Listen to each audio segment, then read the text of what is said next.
অভিযোগবিহীন সম্পর্ক অনেকটা লবণ ছাড়া তরকারির মতো, যেটাতে কোনো স্বাদ পাওয়া যায় না।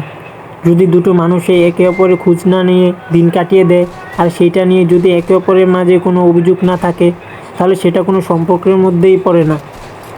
যে মানুষটা তোমাকে ভালোবাসবে সে অভিযোগ করবেই, কারণে অকারণে অভিযোগ করবেই। খোঁজ নিলেও করবে, না নিলেও করবে। হ্যাঁ, এটাই ভালোবাসার ধর্ম। টানহীন সম্পর্ক হচ্ছে স্বাধীন ঘরের মতো, যেখানে একে অপরের জন্য টান নেই, মায়া নেই, সেখানে সম্পর্ক কোনো মূল্যও নেই। ভালোবাসার বিপরীতে মানুষ অভিযোগ করবেই। যেখানে অভিযোগ থাকে সেখানে ভালোবাসাও থাকে, যেখানে কৈফিয়ত অভিযোগ না থাকে না সেখানে ভালোবাসাও থাকে না। তুমি একটু খোঁজ না নিলে যে মানুষটা অভিযোগ করে, তুমি ফোন না করলে যে মানুষটা হুটহাট রেগে যায়, সে তোমাকে ভালোবাসে বিদায় এমনটা করে। মানুষটা তোমার আরও কাছে যাবার আশায় অভিমান করে। সত্য বলতে, যেখানে অভিযোগের কদর পাওয়া যায় না সেখানে মানুষ থাকতে চায় না। অভিযোগ ছাড়া কোনো সম্পর্ক হয় না। মনের চাওয়া পাওয়া থেকে মানুষ মূলত অভিযোগ করে।